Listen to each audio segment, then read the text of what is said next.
You're listening to Barefoot Talks. I'm Stephanie Papas, and this is a bonus episode with Kawika Foster. We got to stay on his beautiful property, and the next morning we thought, why not go even deeper and talk some more with some of his wisdom, and it just came out, and it ended up we needed to share this with you. So this is a bonus episode from the day after with Kawika Foster. Just having the opportunity to be here for, even less than 24 hours and to completely unplug on this property has been an experience that I will never, forget. And I've gathered so much wisdom in the short time that we've spent together. And there's so much more I'd love to learn from you. A lot of times I've come across the Hooponopono in a sense of, I love you, I'm sorry, please forgive me, I thank you, I love you. What can you share on that practice? Okay. That practice is what we consider to be a mantra. And it's worked very well for many people for a very long time. However, it is different and is not the same practice as a traditional Hooponopono within the context of the Hawaiian culture. There have been lots of stories that are shared with us in the use and the experience of this mantra, of the Hooponopono mantra, and it being very useful to the people that utilize it. However, there are differences in the traditional practice of Hooponopono and this kind of modern interpretation of what Hooponopono is, and utilizing it as a mantra and utilizing it in a self kind of a one-to-one process of release and letting go. What we also find, however, from those very same individuals that come and share their experience with us in the use of the mantra is that they always feel that there's something that they've not quite been able to release or to let go of. Yeah, sure. And that forgiveness has not been complete. And in this reason, our ancestors established and created the process of Hooponopono in the shape and form that we share and we teach. Yeah. Because in this traditional method, forgiveness is assured. It's not about going back to what you've forgiven, and it's not about experiencing that same kind of circular, rhetorical, and continual cycle of basically rehashing what you might have gone through that's upset you or made you uncomfortable. So, in the traditional method, Hooponopono was set up in a situation very much like this, where there is an executioner, there is a practitioner, there is somebody that has the complete awareness of the process itself, as well as having a very broad understanding of human experience, so that as we're moving through Hooponopono, and when a experience or a stone that arises needs to be forgiven, it needs to be released, it's done so in a method that it really is gone.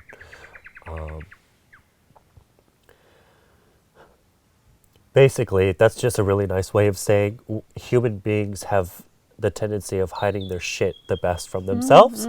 So we tend to have our ancestors set up the position of what we call a luna Hooponopono. A luna is the vastness. This is somebody who has studied and understands the vastness of the process of Hooponopono, so that forgiveness is assured. And there's no hiding, there's no hiding the stones in the process of Hooponopono. Yeah.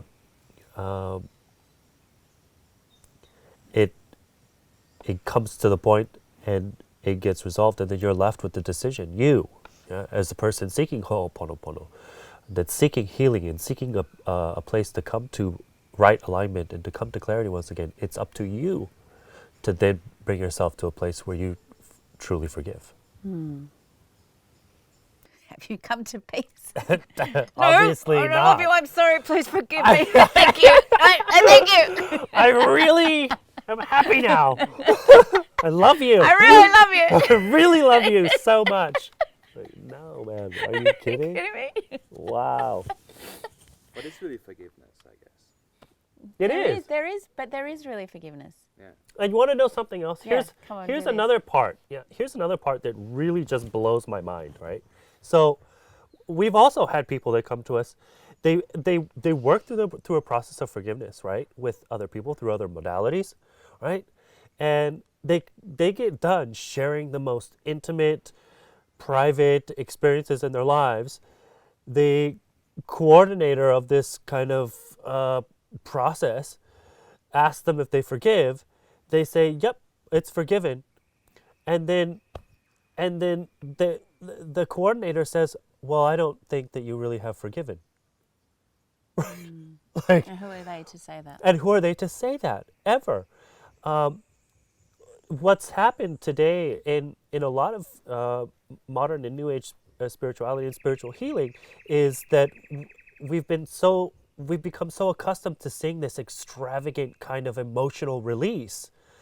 Where it's like you're crying and you're shaking and you're shivering and you're really convulsing with the release of this trauma, and when it doesn't reach that level, You didn't do it properly. you didn't do it properly, or this opinion, actually, this full-fledged opinion of, well, I didn't see the kind of emotional reaction that I was anticipating, so you must not have That's truly huge. forgiven. Yeah. Yeah? I didn't see. and Yeah, we need to do more work. exactly. And that absolutely blows my mind. Yeah, that concept right there totally blows my mind. The audacity for somebody else to say, oh, because you haven't expressed yourself emotionally in this ideal of what it looks Surroundings, like, yeah. then you must not have done the work that you really need to do to bring yourself to a place of clarity. So, Which can I say? Yep. Sorry. Go I ahead. think this is really important. Yeah. We're taking the power away From the person. from the individuals. Yes. With all this Yes. new modality. You're literally stealing from them. Yeah. Oh, and how about the fact that not all human beings react the same way? That's a fact. How about just the simple fact that the way that somebody forgives is not the same way that somebody else is going to forgive, and it's not going to look the same. Yeah. Maybe somebody's gonna cry when they forgive. Fantastic. Maybe somebody's gonna laugh when they forgive. Yeah. Maybe somebody's just gonna get right down to the point and just be like, "Yep, it's forgiven. It's done. Don't need to do it Maybe someone anymore. has to bash a Don't need to pillow move or- on." yeah. Yeah. It's not my place as a practitioner to say, "Oh, well, you didn't laugh long enough, or you didn't cry deep enough." Yeah. And I didn't see any kind of emotional expression from you, so you must not have forgiven. This is just, and from a traditional healer, from a traditional cultural perspective like that, it's completely out of line. Okay. Yeah. To dictate to somebody else whether they have forgiven or not. One other question that's coming to me. Sure. There's certain humans that have big abuse or death of a child, like big things, big stones Yeah. that they've carried for decades, Yeah. and they have to come to, in a point of forgiveness. Is forgiveness possible? Absolutely. Okay, that's what I want to share. It is absolutely possible. Yeah. Yeah. When we're dealing with those sorts of experiences in life, it is very important for us to find a way to become whole once again. Those sorts of experiences can lead us astray from the path that we're meant to follow, and can create a deviation for us in the pursuit of that path. Because we lose our worthiness and... Wow, there's so many different reasons, Okay. right? Anger, regret, the whole process of Lack of grieving trust actually and comes grieving, through, yeah. you know? So the point that needs to be made here, and really something that's very significant, is it doesn't matter how long it takes an individual to come to a place where they're ready, as long as they get to that place. Okay. Yeah, that's the important part. Yeah. Doesn't matter if a grieving process of that kind of a stature takes 2 or 3 days, or if it takes 10 years. The important part is that it's reached. Yeah. So that the person can come to a place of wholeness once again, and they don't feel so fractured from the kind of experiences that they've had. Well, thanks to you, I got to experience that. You know? I definitely came with a big load of rocks. Yeah, well, we don't need to go into those. No, we're not allowed to talk about them again. There's nothing to talk about. No, there's nothing to talk about. What are we talking about? So that brings me to another point while Yeah, we're on it, yeah. okay? In Hooponopono, when we're asking you to forgive and forget, we're not asking, our ancestors are not asking us to forget that our experiences never happened, Okay. or to pretend Important. that our experiences never happened. That would be ludicrous, right? That would be a mental illness, actually. Our ancestors are not asking us to forget or to pretend that our experiences never happened. Okay. What our ancestors are asking us to do in forgetting, yeah, is that we forget the hurt, the pain, the anger, the fear, the hatred that our experiences have caused us. Yeah. That's what they're asking us to forget.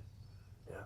We forgive the hurt and the pain so that we can forget, you know, so that then we can come to a place where we remember. Yeah. And we remember who we were, yeah, the wholeness of our spirit, the brightness of our light before that experience ever happened.